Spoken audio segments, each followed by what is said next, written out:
Hey, what's up, everybody? Good morning, and we are back again. It's Thursday Morning Live, and I am super stoked and excited about this morning show. I think we're going to bring a little bit of twist to what we normally talk about and just give you, maybe a different perspective on how you're thinking about things in your life and how you're thinking about maybe how to move forward. We're sitting in some times where the markets are might be uncertain. There's a lot of craziness in the media talking about things that are going to happen or possibly could happen. And you know, hey, let me just talk about fear for a minute, right? They say fear is false evidence appearing real, right? It's a great acronym for fear. We all sit stuck sometimes in places of fear and not take action or move forward because we hear all of this excess noise or outside noise around us that talks about, the markets are bad or the world's going to come to an end or we're going to go to war. So, what if that happens? What can you do about it?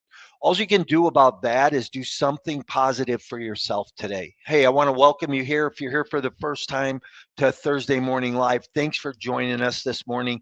We're here every Thursday morning bringing a different guest talking about entrepreneurship basically. Yeah, we talk a lot about real estate and passive investing, but we're talking about entrepreneurship and how to walk through maybe struggles in your life or the journey in your life. And my guest this morning is going to help us take a look at some of that.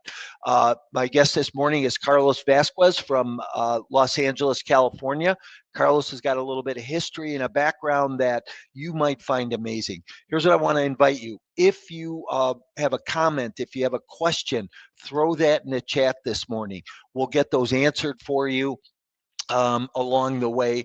If you want to connect, Carlos's information will be in the show notes and scrolling at the bottom. So I welcome you here.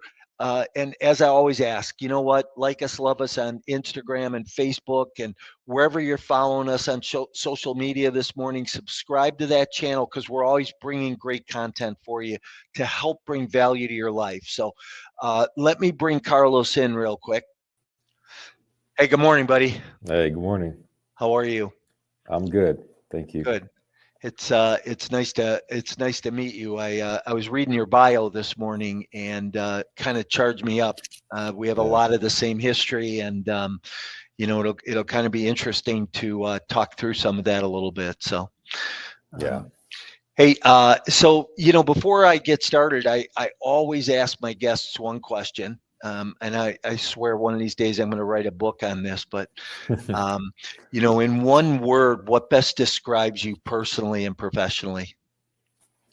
Personally, I would say inspirational. And professionally, I would say uh, leader. Nice. Yeah. Now, not what I thought you would have said this morning after reading your bio, Yeah. which is kind of cool. But leader. So, hey, do you think you've always been a leader? Or? Yeah. I think I've always been a leader since I used to play baseball when I was a kid. I just always had this natural tendency to kind of like step up and lead situations. And when I tell you, take you through my life more, you'll see that different parts of my life, I was always in that position. So I think that's kind of how I've adopted that. And I've learned that I am a leader, so I need to now hold myself accountable to that. Nice. Good Mhm. for you. Um, yeah, I think leadership is one of those things that we, maybe we have it at a young age.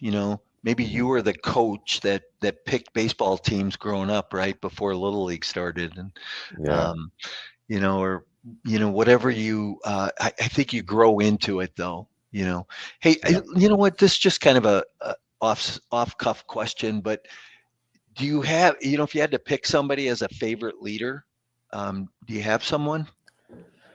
Good question. Um, you know, I think that there's many great leaders, but um, just thinking off the top of my head, uh, I don't know. I think the greatest leaders that I've ever met are people that most people don't even know.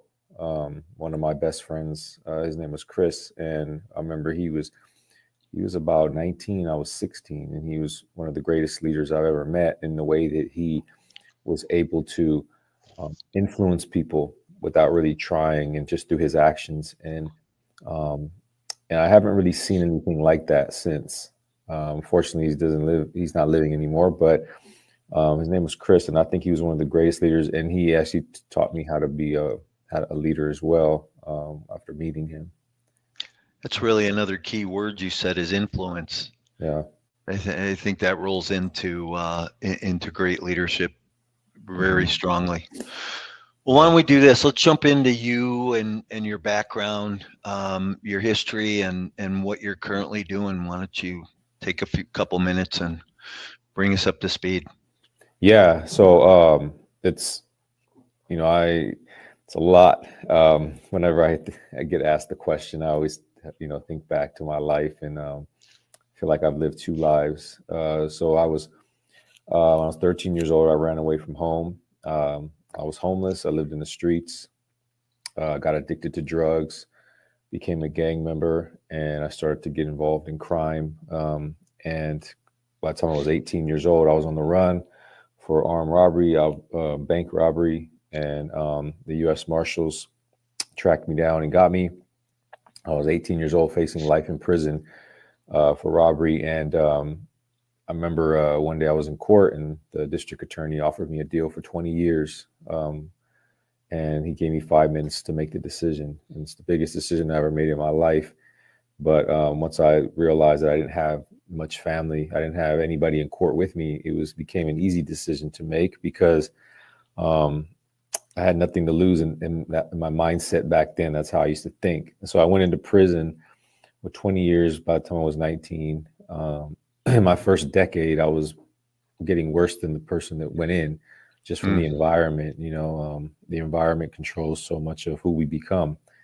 And so I got deeper and deeper into that life. And about 10 years in, I became a shot caller in prison, like going back to leadership, became leader in prison. And that ended up sending me to solitary confinement for 3 years, where I spent 3 years, and I transformed my life in those 3 years. I had an encounter with a chaplain who introduced me to the Bible, and he told me to not give up. He believed in me, and he said I had a purpose, and I believed him because I had nothing else to believe. So I kept going, and it got me through some tough days, and I ended up reading 150 books in 3 years, and it transformed my way of thinking. I got out solitary, and I confronted the people who were in prison and told them I was no longer a part of the lifestyle that I was before. And I got stabbed 2 times for that. But that was my way out, and it felt good to know that that was it, as painful as it was. And then for the next 4 years, I just started coaching in prison and helping lifers transform their lives. And then I got out, and I knew I had something. I walked out with $200 in my pocket. I didn't know how to use social media technology, anything. When I went in, they had flip phones, but I approached everything. I approached everything with a growth mindset. And I was like, there's not, it's just all about how you approach things. And I approached everything like I can accomplish it. So I couldn't get a job. I finally was able to get something part-time through a nonprofit. And in the meantime, I was going to college, and I learned how to start a business, and built the business while I was going through college. And now I'm the founder and CEO of How to Battle, and it's successful. And speaking, and I'm an author, and I'm doing all these things that I envisioned, and just trying to help others transform their lives now. And so that leads to where I'm at today. And I've been out about 2.5 years. I served 17 years out of the 20.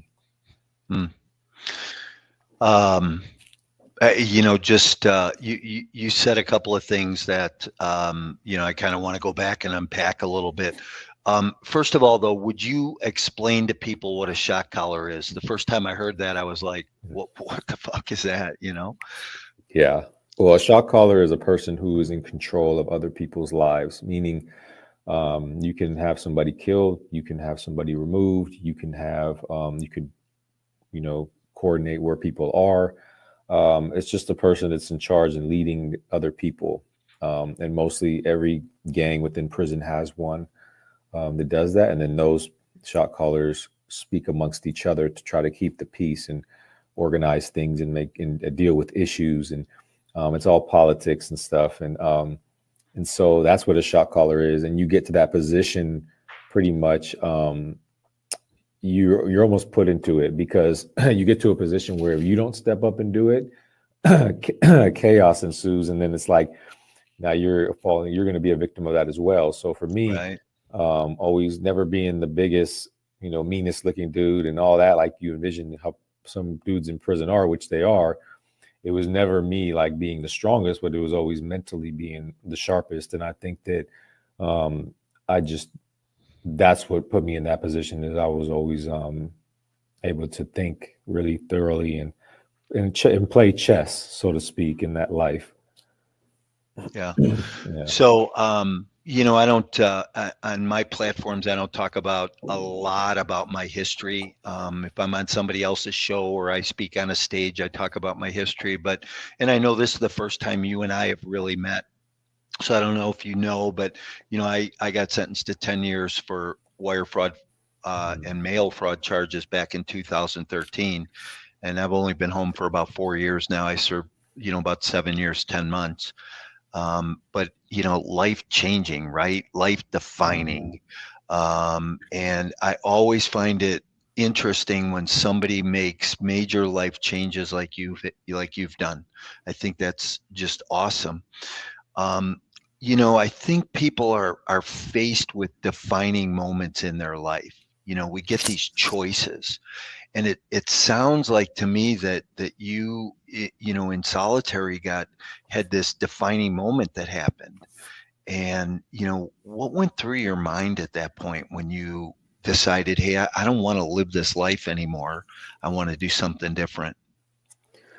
Yeah, it was. I was in solitary, and one of the reasons why that I was going to, well, I had planned to end my life, so I had wrote a letter to my mother, put it in my property because I knew they would, when they found me dead, they would give her my property, and I planned everything out, and I just didn't want to live anymore because when I was in solitary, everything that I had done up to that point had just came to my mind, and it just like was oh so overwhelming that I didn't want to live anymore. So the chaplain coming into my life and being the first man in a long time to challenge me to something and believe in me, I kind of borrowed that belief from him, and just knowing all the things that I did, and it drove me every day to want to do better and to figure out how I got to that point because I didn't grow up in a bad neighborhood and wasn't destined to fail. Like I grew up in a really good neighborhood with both my parents. They both were in the medical field. I played baseball. I went to Catholic school. Everything was good, and everything changed in one act, which was my father leaving, and my mother going into a depression because of it, and then me running away. So that was the ripple effect of my father's actions. And so when I looked at my life and saw Mm. and really just envisioned the ripple effect of all the things I did to hurt people, it just became too overwhelming. So that was like that aha moment where like now I need to shift that and I need to do the opposite of that and create a ripple effect that's going to help people. And so that got me through those 3 years. And in the process of just having this thirst for learning and understanding and wanting to find purpose, I transformed my way of thinking, and then everything else came from there. Hey, you've said it 3 or 4 times now, but ripple effect. I think that there is so much of a ripple effect in all of our actions, in the things we do, whether they're positive or negative, because we affect so many people around us.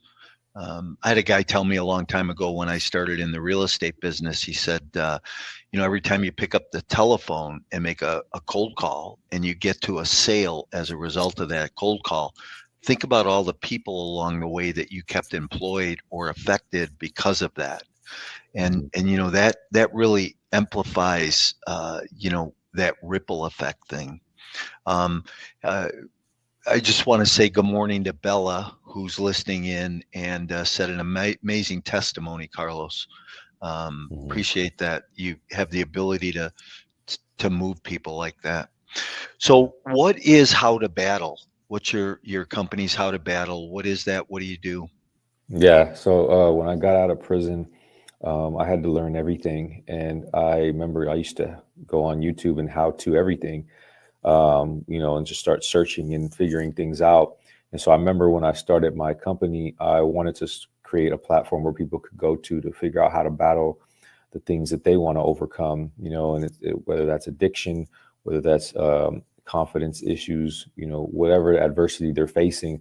So I wanted to become that type of platform for people to go to. So um, I started in schools, and I remember going to schools doing just speaking to the youth, high school kids, and really made an impact on them through that. And so they asked me to come back and formulate a program for young men in underserved communities in high schools. And I started to do a program called the Men's Success Alliance, and it was so successful that. And these were boys that had been in and out of juvenile hall. Boys had been on drugs. Some brought guns to school. It was all kind of this troubled youth. And then the change started to happen, and it was so impactful that the principal and the other people at the school used to sit in on my sessions, and then they connected me with the college, Loyola Marymount, where I went and started to teach classes to psychology department on human behavior, because I had already got my degree in psychology up to that point. So it was kind of like I was the case study of people who are trying to like figure out how to help people who go through what I went through. And so I started doing that and speaking and building my program out. And so now How to Battle has evolved into a combination of youth coaching and corporate consulting. And we have created a bridge between the two. So we train young people with the skills and the things they need to go into the work life and become successful.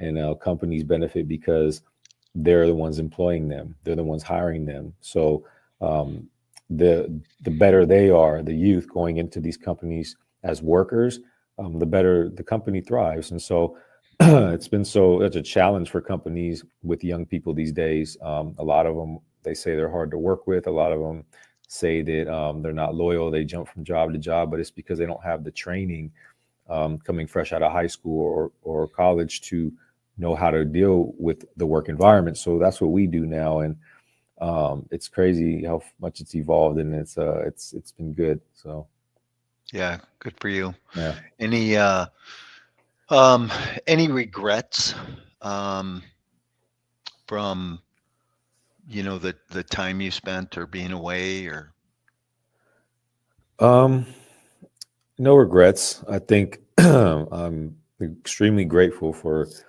my journey. I think that it gave me the main reason why is because of my level of gratitude. I don't think I would be as grateful as I am today had I not been through what I've been through. I wouldn't have the perspective that I have today for things that people take for granted and don't even realize. Like, and just knowing that, um, it it makes me feel like a certain way each day, and that feeling then transitions into my work and everything else I do. So I don't have any regret, and I think that I don't really question my life either because I know that it's all for a purpose, it's all for a reason, and I know that I can never make up for all the people that I hurt, but I'll spend the rest of my life helping to impact and transform lives. So although I can never, it'll never even out. I'll always that gives me something to strive for every day, no matter what. And I think that that's part of what my purpose is. So no regrets, but I think if I had an opportunity to go back, I wouldn't want to experience it again. But I definitely don't regret it, and I definitely appreciate it. yeah. Yeah. It's kind of funny, this thing happens in your life, this event where you get ripped from a life that and put into this other life, and I always tell people, I say, hey, I was, never flew private, didn't have a big house, didn't have a fancy car or a boat. I was a neighborhood baseball coach and got ripped from that to live in a 12 by 12 room with three men I didn't know, nor did I like, Hmm. wondering what the hell happened to my life. Right. And, and people say, do you regret it? And that's why I asked the question, because I think it's interesting because I really don't. Mhm. I learned so much. I grew so much, and thinking back of who I was before that, and I have to imagine this is the same for you. But thinking back of who I was before that versus who I am today, it, Yeah, like two different people. absolutely. Yeah, that's how I feel. Same thing, just a completely different person today, which is why I know that people can change and transform their life and be completely different and have the life that they want. I know it's possible, and so knowing that it like it makes me even more passionate about the stuff that I do. Yeah, yeah. Mhm. So, what do you want people to walk away with this morning? Um, I would say one of the things that when I speak at like corporate events, one of the things that I try to get people to walk away from there, and I think it's the same here, is like that you know that people have the capacity for change, and that people shouldn't be Mm, remembered for their worst act, and that I think that giving people a second chance is important. I'm a firm believer in redemption, and I think that if people can like look at a person like me who caused so much destruction in this world at first, who was so lost, who did so many bad things, but can like change and now go and live life in a positive way and be able to impact those who um, may not be able to be impacted so easily because the people that are speaking to them haven't been through that life experience. I think that to look at it like that, people can change, and people deserve second chances, and that also just to be more grateful for what we have, mm, for like the little things that people normally take for granted. So I would say those things are important, because if you take that out into the world, that gratitude and that way of thinking that people can be redeemed, and who knows, maybe you run into a friend of mine who just got out and needs a job and is a good man and has changed, and maybe that's the difference between you hiring him or not, is just remembering um, my journey and knowing that it's possible. So nice.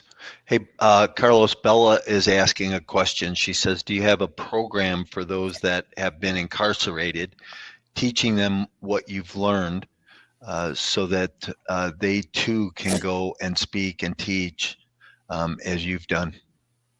yeah, I actually do have. I created a program that I send inside to the prisons, to those that are getting ready to get out, and Mm, it's a mindset transformation program. And so it's through correspondence, and so there's a lot of self reflection. So that's the in prison program. I also go into the prisons to do training and workshops and speak and stuff, and send my book in there as well. But in terms of like people that have just gotten out, yeah, I definitely work with people that get out, and I help them and I coach them and I guide them on their path, and I connect them with people and resources. So never forgetting, that part of my life, and always knowing that like those guys in there and girls need that hope, and from somebody who's been there and done that. So yeah, I do. And if anybody's interested in more work or things that I do, or finding out more, just you could always find me on my website. yeah. You have a book, don't you? Yeah, yeah. I have a book. I wrote You the want to book. talk about that a little? Yeah, the book is The Price. The Price is an acronym for the 5 principles that help transform my life. Um, and the first one is purpose. The second one is routine. And the third one is inspiration. The fourth is confidence, and the fifth is education. And how each one of those, when I implemented those into my life, and I understood those, and I focused on those, I was able to change my life, and then helping other lifers do the same thing, and then getting out and using those same that same method to help the youth. And so Hmm. each one is its own principle, but each one is built upon, and so that's in the book. And it talks about how that was the thing that helped me to overcome the trauma um, that I had went through, all the things that I had experienced, the traumatic events in and out of prison. How like once I like really just focused in on those principles and embodied them, like all of the symptoms of trauma just disappeared. Like I don't have nightmares anymore. I don't have PTSD. and I've seen people get murdered in front of me many times, which is where that came from. But I don't have that anymore. I don't like it's so crazy how like just something, it's not a pill, it's not a anything like that. It's just a mindset, and once you get there, you're able to overcome um, heavy challenges in life. So the book talks about that, the how that helped me overcome the trauma and stuff.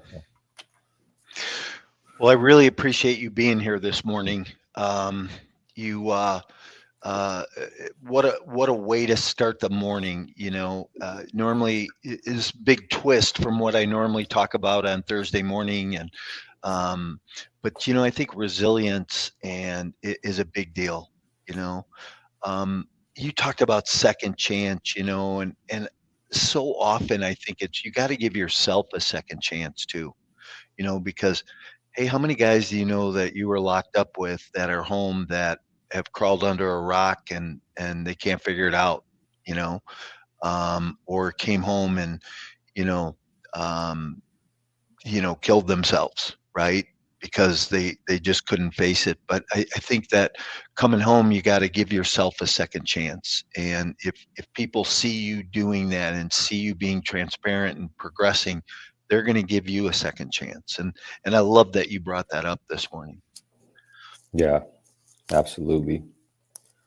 So, any events coming up or anything that you're doing that you want people to know about?